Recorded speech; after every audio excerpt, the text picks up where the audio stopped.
All right, guys, so let's talk about geological time. We've been talking about absolute dating and relative dating. If you remember, relative dating is just we have a good idea of when things happen or the order of events that things occur, and it gives us a good clue as to where we're at. Absolute dating, we have a really good idea of when that is, maybe a birthday, time, and we use radiometric dating to really help us in geology with this. So it gives us a good example of where we might want to be and what exactly everything is. Now, when we start understanding this and getting more of an absolute date, we are able to develop a geological time scale. And you'll notice this is part 4 of this unit. All right, geological time scale. It's more like a calendar of the Earth's history. So if we were to take a calendar and put the Earth's history on it in a single year, this is kind of what it would look like. It subdivides into geological history into units. And it originally created using relative dates. So we used the relative dates first, and then we were able to get more accurate with our absolute dating. Now, what I mean by it's a calendar, if you take a single year, we break it into days, break it into months, weeks, hours, seconds, times. We can do that, and that's exactly what we've done with the geological time scale of the Earth. We've broken it into these little units. And the structure of the geological time scale, the longest one and the greatest spans is an eon. And you may have heard the word eon. Now remember, these words that I highlight in blue are ones that you want to be putting in your journal, in the back of your journal, because they're going to be important terms that you'll need to understand and know. This is a picture of the geological time scale. If we look at the eon, we can break our eons down into the Precambrian. We have the Phaerozoic, the Proterozoic, Archean, the Hadean. And the Hadean actually goes way back to the beginning of the Big Bang and the formation of the Earth. Okay, but these would be our eons. Structure of the geological time. Some of the names that we see is the Phanerozoic, which means visible life. So when we look at that scale and we see the Phanerozoic, that means in that period we saw time happening here, or we saw life occurring here.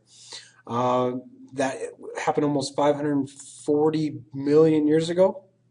We also have the Proterozoic, the Archean, and the Hadean, which is the oldest, and I told you that's the beginning of the Earth, formation of the solar system, the Big Bang. That's when it all began. Okay, if we look at it, Phanerozoic, which is visible life, this happens to break down into closer eons, but you can see where we talked about these with the Proterozoic, Archean, and the Hadean once again. All right. The era, which is a subdivision of eon. So we take an eon just like an hour, and we break an hour into minutes, or we could take 24 hours on a clock, break it into the hours. This may be what happens with the era. It's a subdivision of the eon, which is the longest. Some of the eras of the Proterozoic that we see are the Cenozoic, which means most recent life. So that's the most recent to us. The Mesozoic, which is middle life, and the Paleozoic. These are eras of subdivided into periods, so we go even farther. So now we've gone from 24 hours, which was the eon.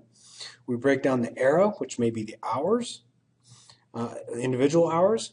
Then we go to eras, which can be periods, which would be our minutes. And then, of course, epochs, which is subdivided of the eras. That's what this chart is showing us. So you have our eon, which are the longer periods. Break it down a little closer to the eras, Cenozoic, Mesozoic, Paleozoic, etc. And then these can even be broken farther down into our periods, and of course epochs, and then it shows how many millions of years ago that was. If you really want to copy this down, and I encourage you to do it, in fact, you need to copy it down into your journal, I'd encourage you to put the colors and be very detailed about this. It's figure 1816 on page 406 of your book. Put this into your notes. I know it's hard to see on this little graphic, but it's easy to see in your book. All right, the Precambrian time period. That happened almost 4 billion years. That lasted for has nearly 4 billion years, period to the Precambrian. So this happened before the Cambrian. Notice it, Precambrian, 4 billion years. Cambrian, okay. It's not divided into smaller time units because the events of the Precambrian, we really don't know a whole lot about it. We have some good ideas. We know there's some first abundant life that occurs in the Cambrian, but Precambrian is very hard because it's so old. We can really just about radiometrically date some rocks. Okay, that's about the best we can do on some of that. Again, that's those periods. Copy this down. You'll want that in your journal. It's required. All right, the difficulties in dating. Not all rocks can be dated. If you remember when we talked about radiometric dating, if they've been exposed to the elements, they haven't been in a closed system, we can't date them. That gives us a hard time.